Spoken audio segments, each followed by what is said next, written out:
Fala pessoal, bem-vindos aqui para o canal Lucro Lúdico, o lugar mais divertido para você aprender sobre economia, finanças e mercado financeiro aqui no YouTube. E vamos falar de escala 6 por 1, porque vai ser uma das maiores mudanças, revoluções econômicas e trabalhistas da história do nosso país. O que quer dizer 6 por 1, 5 por 2, 4 por 3? Quer dizer que você trabalha tantos dias e folga tantos dias. Na 6 por 1, trabalha 6 dias, folga um dia, 44 horas semanais ou 7 horas e 20 minutos por dia, sem contar o almoço, isso para quem é CLT. E aí passou agora na Câmara, vai para o Senado votar uma PEC, né, um projeto para mudar essa escala de quem é trabalhador CLT para 5 por 2, ou seja, trabalhar 5 dias e folgar 2. E acho muito legal, muito humanitário. Vou falar novamente aqui. Eu deixei a mensagem no começo, mas isso não tem lado, não tem partido. É mesmo para a gente debater e pensar do lado econômico, porque aqui é um canal de economia e finanças e mercado financeiro, né? Eu tenho minhas preferências, eu tenho minhas ideias, meus ideais, mas aqui não é para a gente debater sociologia, política, filosofia, e sim mesmo a economia. É claro que a economia permeia muita coisa, a gente pode falar de um assunto político, talvez, para falar de economia, mas não vou me focar na política, ok?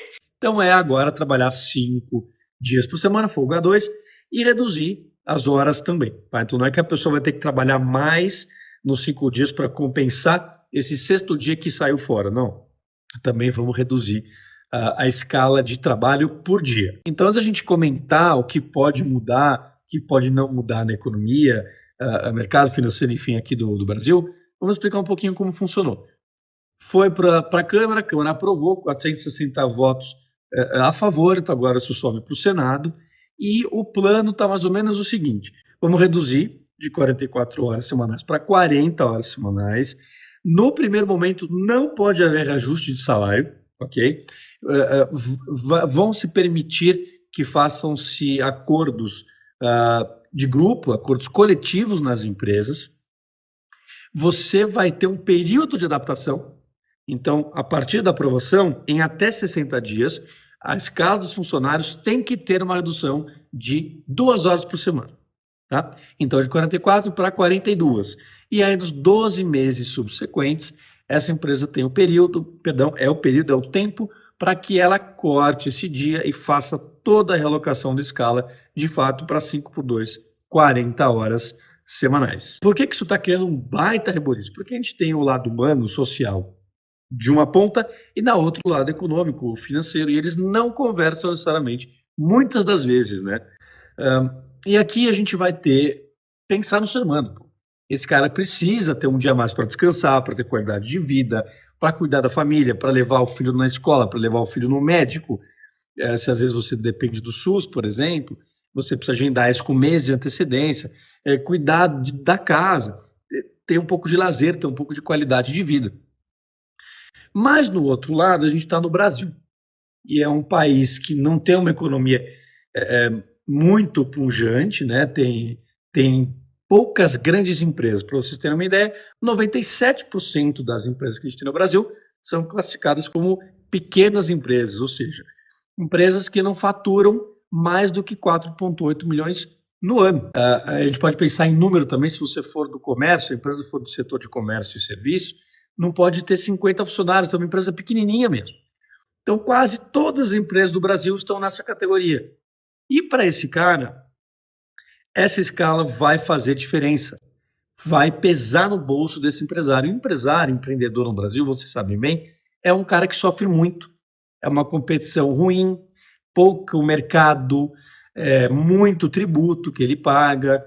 Então, ele vai ter dificuldade no pagamento dessa nova folha, porque ele não pode demitir ninguém, e não estou entrando aqui se é correto ou não pode reajustar o salário desse cara. Ele vai ter que fazer o quê? Uma nova contratação. Ou fechar o comércio dele por um dia. Ou talvez aumentar a margem dele, vai ter que aumentar o preço do serviço do bem que ele vende. E aí isso vai para o nosso bolso. Então isso vai criar um aumento de preço, aumento de custo, aumento em produção. Provavelmente vai ajudar na inflação, que no país já está uma inflação desenfreada. Então, no lado econômico, financeiro, isso é um baque muito grande. Vai ter muita gente de pequeno porte até talvez de médio porte, que não vai sustentar, não vai segurar e vai acabar quebrando. A gente pode adicionar isso a questão da baixa produtividade. Vou deixar um gráfico aqui na tela para vocês, onde a gente vai ver que, por exemplo, na Irlanda, um homem produz $165 por hora. Nós aqui no Brasil, apenas $21,60. A gente está atrás de Argentina, de Chile, enfim, né, do Japão nem dá para comparar. E o Japão é um país que reduziu horas nos anos 90, mas já era um país capitalizado.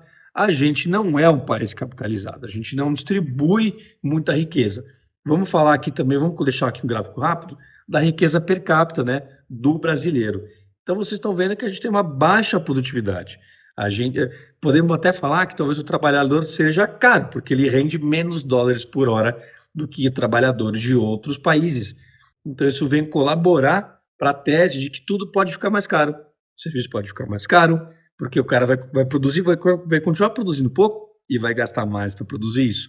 Vai para o nosso bolso. Vamos pensar num outro efeito colateral aqui, numa externalidade, para usar um jargão para os economistas que estão vendo.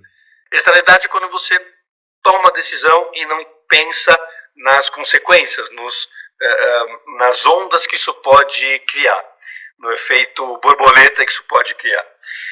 Vocês estão acompanhando quantas empresas brasileiras estão saindo do Paraguai? A dona da Lupo, por exemplo, vou deixar aqui na tela também, a Lupo saiu do Brasil e abriu fábrica no Paraguai. Por quê? Porque lá a produção tem uma produtividade melhor e os custos para quem é empresário também é menor. Será que essa questão da escala não pode também fazer alguma mudança?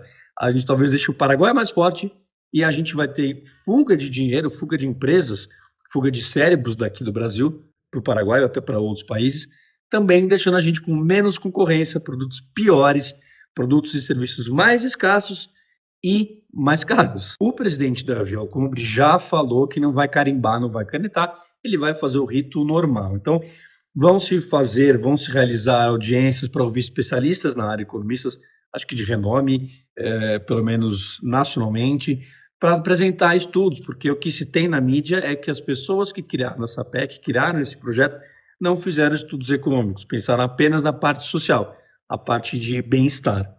E o setor industrial como um todo também está fazendo pressão para que essa votação do Senado se realize depois das eleições de presidente, né, que acho que também faz sentido, porque tem muita gente que analisa essa movimentação como uma palanque para a campanha, né, uma força para a campanha eleitoral.